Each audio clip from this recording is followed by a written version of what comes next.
Yan, yun yung shade nung summer kasi masyadong mainit dito.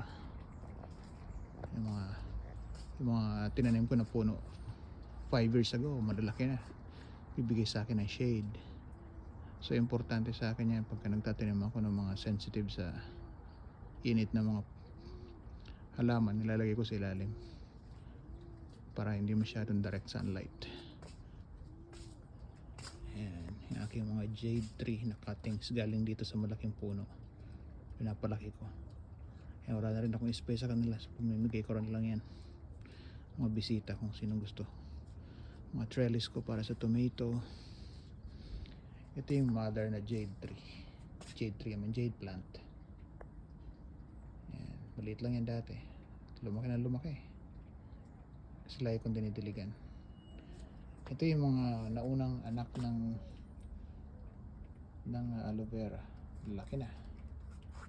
Tapos yung mga lately transplant ko na maliliit na cuttings, ayan, na malalaking containers na yan, palalakihin ko. Ito yung aking malaking orange tree, Caracara, not Caracara, Moro blood orange. So kulay pula yung flesh yan. Green pa ngayon kasi mainit pa, pero pagka lumamig na mawala na yung green pigmentation nila, magta-turn orange. Okay. Ito another lemon tree. Yung mga seedlings ko ng pechay, tatanim ako ng pechay kasi malamig sa fall. Ito isa pang orange tree, tawag dito navel orange. Yan yung parang merong pusod sa ilalim, very famous. Ito yung aking mga seedlings para sa spinach. Ayan, malamig din yung gusto nila, pinapalaki ko bago ko transplant. O pwede ko nilagay sa containers, yung maliliit na containers, bumili ako na marami pa.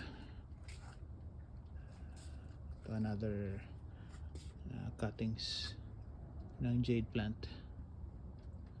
Ito lemon tree, ito malalaki ang tinik pero vigorous. Ayan, daming branches sa kadahon, maraming shade ang ibinibigay niya sa akin, so importante yan. Ayan, meron akong rosemary nasa container, bubango yan. Ayaw yan ng mga lamok kasi ayaw nila ng amoy. Ito ang aking very prolific na lime tree. Ayan, walang buto yan, bare slime, pero gamit na gamit ko yan. Yan ang aking kalamansi dahil wala pa akong kalamansi na bunga, so yan ang pinapang condiment ko sa palabok, pansit.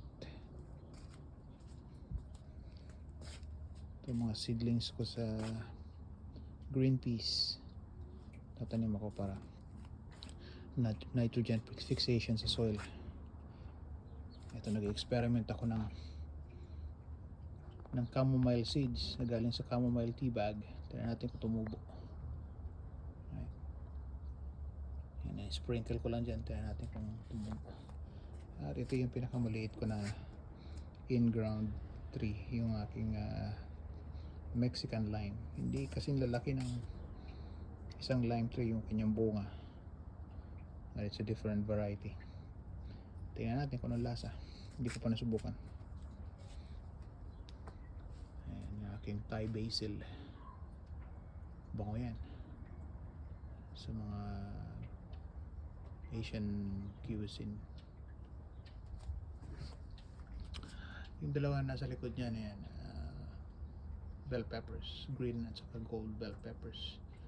Prinun ko na, piniprepare ko para sa winterization. Gagawin kong dormant kasi perennial naman yan, mabubuhay yan until next year. Basta lang ipasok ko lang sa loob, hindi siya ma-frost.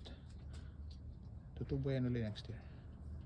Tinanggalan ko lang ng canopy para hindi mag-consume ng maraming energy. Tapos nilagay ko sa maliit na pot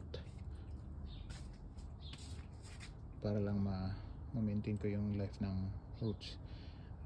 More aloe veras. So ito lang garden ko ngayon. Bumili pa ako ng ibang pots para pananim, marami akong tatanim. Yan ang aking backyard, small garden. amazing what you can do in a small space. Practically puro containers lang, pero totally dependent sila sa akin para sa hydration at saka nutrients, dahil yan ang reality kapag ka nagtanim ka sa containers. Once lumabas ang tubig at saka nutrients ilalim, wala nang access doon ng roots, so kailangan replenish mo na replenish.